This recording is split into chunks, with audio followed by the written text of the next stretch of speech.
Hi అండి, అందరికీ నమస్కారం. శ్రావణ మాసంలో అత్యంత విశిష్టమైన రోజు శ్రావణ పూర్ణిమకి ముందు వచ్చే శుక్రవారం. ఈ శుక్రవారం నాడే వరలక్ష్మి వ్రతాన్ని ఆచరిస్తారు. శ్రావణ పూర్ణిమకు ముందు వచ్చే శుక్రవారం నాడు ఏ ఇంట్లో అయితే వరలక్ష్మి వ్రతాన్ని ఆచరిస్తారో ఆ ఇంట్లో శుభం జరుగుతుంది, లక్ష్మీదేవి దివ్యమైన అనుగ్రహం కలుగుతుంది. అయితే ఈ వరలక్ష్మి వ్రతం చేసేటప్పుడు ఈ ఒక్క పండును మాత్రం ఖచ్చితంగా నైవేద్యంగా పెట్టాలి అని శాస్త్రాలు చెబుతూ ఉన్నాయి. మరి ఆ పండు ఏమిటో, అసలు ఎలాంటి నైవేద్యాలు పెట్టాలో ఇప్పుడు మనం ఈ వీడియోలో వివరంగా తెలుసుకుందాం. ఎంతో మంగళకరమైనది శ్రావణ మాసంలో పౌర్ణిమకు ముందు వచ్చే శుక్రవారం రోజున ఈ వ్రతాన్ని చేయటం వల్ల లక్ష్మీదేవి కృప కటాక్షాలు కలిగి ఐశ్వర్యం సిద్ధిస్తుంది, సకల శుభాలు కలుగుతాయి. స్త్రీలకు దీర్ఘకాలం సుమంగళిగా ఉండాలి అంటే ఈ వ్రతాన్ని తప్పనిసరిగా ఆచరించాలి. లక్ష్మీదేవి సంపదలను ఇచ్చే తల్లి. సంపదలు అంటే కేవలం ధనం మాత్రమే కాదు, ధాన్య సంపద, పశు సంపద, గుణ సంపద, జ్ఞాన సంపద మొదలైనవి అన్నీ కూడా ఎన్నో ఉన్నాయి. దానికి అష్టలక్ష్ముల్లో వరలక్ష్మి లేదు, కానీ అష్టలక్ష్ములు కలిపి ప్రసాదించే వరాలన్నీ కూడా వరలక్ష్మి అమ్మవారు ఒక్కరే ప్రసాదిస్తారు. వర అంటే శ్రేష్టమైనది అని అర్థం. వరలక్ష్మీదేవికి ఒక ప్రత్యేకత ఉంది. మిగిలిన లక్ష్ములకు పూజ అంటే వరలక్ష్మి పూజ శ్రేష్టమనే శాస్త్రవచనం. ఇక శ్రీహరికి ఇష్టమైన పైగా విష్ణువుకు జన్మ నక్షత్రమైన శ్రావణం పేరిట వచ్చే శ్రావణ మాసంలో వరలక్ష్మి వ్రతాన్ని చేసుకుంటే విశేష ఫలితాలు లభిస్తాయి. సర్వమంగళ ప్రాప్తి కోసం, సకల విషయాల కోసం, నిత్య సుమంగళితత్వం వర్ధిల్లాలని పుణ్య స్త్రీలు ఈ వ్రతాన్ని చేస్తారు. దక్షిణ భారతదేశంలో ఈ వ్రతాన్ని, వరలక్ష్మి వ్రతాన్ని విధి సంప్రదాయాల్లో ఆచరిస్తారు. ఎవరు ఏ పద్ధతిలో పాటించినా శ్రీ మహాలక్ష్మిని కొలిచే తీరు మాత్రం అందరిది ఒకటే సంకల్పం.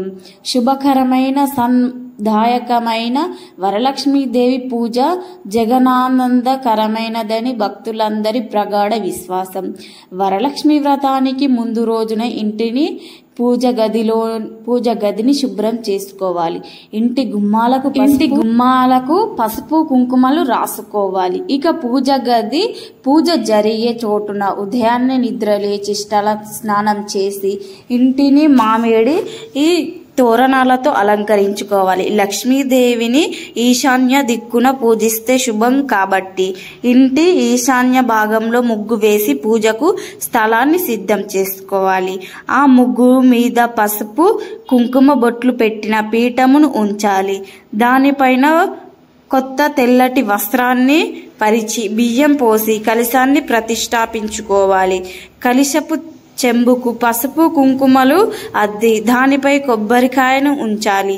అమ్మవారి ముఖాన్ని తీర్చిదిద్దే ప్రయత్నం చేస్తే పసుపుతో మరీ మంచిది. కొబ్బరికాయతో పాటు కలశంపై మామిడి ఆకులను ఉంచడం శుభ సూచకమే.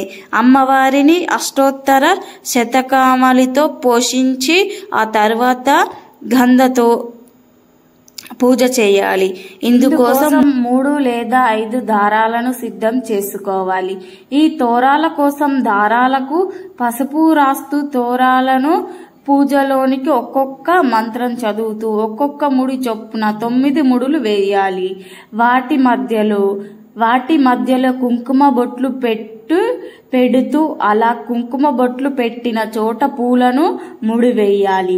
ఇక పూజ సమయంలో అమ్మవారికి ఇష్టమైన ఆవు నెయ్యితో దీపం వెలిగిస్తే మంచిది. మీ శక్తి కొలది తీపి పదార్థాలను అమ్మవారికి నివేదించవచ్చు. కొబ్బరికాయను అన్న, అరటి పండ్లు అన్న, దానిమ్మ పండు అన్న లక్ష్మీదేవికి ప్రీతికరం కాబట్టి ఈ పండును కూడా అమ్మవారికి నివేదించడం మరిచిపోకూడదు. వరలక్ష్మి వ్రతం పూజలో భాగంగా అష్టోత్తర శతకామలి మహాలక్ష్మి అష్టకం తప్పకుండా చదవాలి. వీటితో పాటు కనకదార స్తోత్రం, లక్ష్మీ సహస్రనామం, అష్టలక్ష్మి స్తోత్రం చదివితే అమ్మవారు మరింత ప్రసన్నురాలు అవుతారు అన్నది పెద్దల. ముత్తైదువును అమ్మవారిగా భావించి ఆమెకు ఆతిథ్యం ఇవ్వాలి. లక్ష్మీ పూజల రోజున ఇంట్లో శాకాహారమే భుజించాలి. ముత్తైదువులకు అమ్మవారిగా భావించి అత్యంత మించిన తరువాత మాత్రమే, ఆతిథ్యం ఇచ్చిన తరువాత మాత్రమే మీరు భోజనం చెయ్యాలి. సాయంత్రం వేళ వీలైతే మంది ముత్తైదువులను పిలిచి తాంబూలం ఇవ్వాలి. అమ్మవారి పూజ ముగిసిన ఎట్టి పరిస్థితుల్లోనూ కూడా ఉద్యాసన చెప్పకూడదు. అలా చెప్తే ఇంటి నుంచి లక్ష్మీదేవి వెళ్ళిపోతుంది. కలశాన్ని ఇరువైపులా ఏనుగులు బొమ్మలు ఉంటే పెట్టడం మర్చిపోకూడదు. ఏనుగులు ప్రతిమలు లేని ఈ క్షేపంలో ఏనుగు రూపంలో ఉన్న పసుపు ముద్దలను గాని పసుపు కొమ్ములను గాని అమ్మవారి అభిముఖంగా నిలపాలి. వరలక్ష్మి వ్రతం రోజున ఉపవాసం గాని ఈ జాగరణ గాని ఉండవలసిన ఖచ్చితమైన నియమం లేదు. కానీ పూజ ముగిసే దాకా ఎలాంటి ఆహారం తీసుకోకూడదు. ఇలాంటి జాగ్రత్తలు అన్నీ కూడా తీసుకొని వ్రతం చేయటం వల్ల ఎటువంటి అమంగళకరం జరగదని పండితులు అంటున్నారు. లక్ష్మీదేవికి పూజకు విశేషమైనది కానీ వరలక్ష్మి వ్రతం ఆచరించడానికి శ్రావణ మాసంలో వచ్చే ప్రతి శుక్రవారం చేసుకోవచ్చని శాస్త్రాలు చెప్పడం లేదు. శుక్రవారం నాడే వరలక్ష్మి వ్రతం చెయ్యమని వరలక్ష్మీ దేవి ఈ చారుమాతికి క్లియర్గా చెప్పింది గనుక పౌర్ణమికి ముందు వచ్చే శుక్రవారం నాడు వరలక్ష్మి వ్రతం ఆచరించాలి. ఇదే సాంప్రదాయం, ఇదే అమ్మవారు తెలియజేసిన పద్ధతి. కాబట్టి స్త్రీలు అందరూ కూడా పౌర్ణమికి ముందు వచ్చే శుక్రవారం నాడు మాత్రమే వరలక్ష్మి వ్రతం ఆచరించండి. అలా కాకుండా మీకు కుదిరినప్పుడు, మీకు టైం దొరికినప్పుడు చేసుకుంటే కనుక అది అమ్మవారి మాటకు తిరస్కరించినట్టు అవుతుంది. వరలక్ష్మి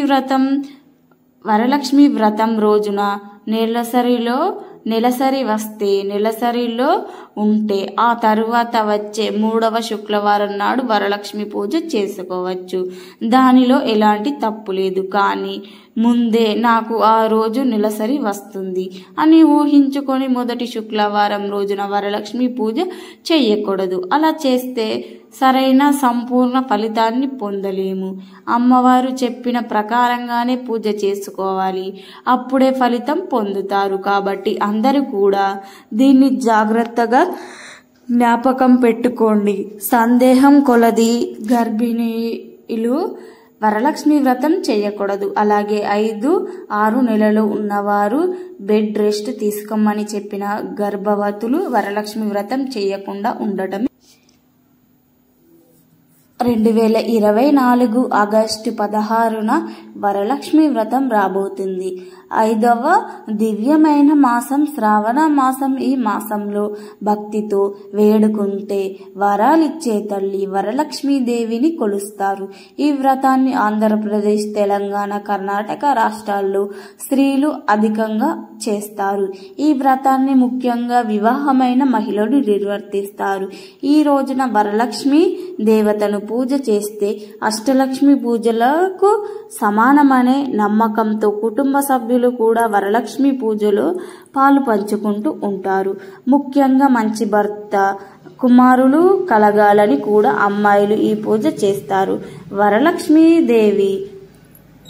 వరలక్ష్మీదేవిని పూజ చేస్తే అష్టైశ్వర్యాలు అయినటువంటి సంపద, భూమి, శిక్షణ, ప్రేమ, కీర్తి, శాంతి, సంతోషము, శక్తి వంటివి లభిస్తాయని ప్రగాఢ విశ్వాసం. వరలక్ష్మి వ్రతాన్ని ఆచరించడానికి ఏ నిష్టలు, నియమాలు, మడులు అవసరం లేదు. నిష్టలమైన భక్తి, ఏకాగ్రత చిత్రం ఉంటే చాలు. వరలక్ష్మీదేవి వ్రతం ఎంతో మంగళకరమైనది. శ్రావణ మాసంలో పౌర్ణమికి ముందు వచ్చే శుక్రవారం రోజున ఈ వ్రతాన్ని చేయటం వల్ల లక్ష్మీదేవి కృప కటాక్షాలు కలిగి ఐశ్వర్యం సిద్ధిస్తుంది. సకల శుభాలు కలుగుతాయి. స్త్రీలు దీర్ఘకాలం సుమంగళిగా ఉండాలి అంటే ఈ వ్రతాన్ని తప్పనిసరిగా ఆచరించాలి. లక్ష్మీదేవి సంపదలను ఇచ్చే తల్లి. సంపద అంటే కేవలం ధనం మాత్రమే కాదు. ధాన్య సంపద, పశు సంపద, గుణ సంపద, జ్ఞాన సంపద మొదలైనవి ఎన్నో ఉన్నాయి. నిజానికి అష్టలక్ష్ముల్లో వరలక్ష్మి లేదు. కానీ అష్టలక్ష్ములను కలిసే ప్రసాదించే వరాలన్నీ కూడా వరలక్ష్మి అమ్మవారు ఒక్కరే ప్రసాదిస్తారు. వర అంటే శ్రేష్టము అని అర్థం. వరలక్ష్మీదేవికి ఒక ప్రత్యేకత ఉంది.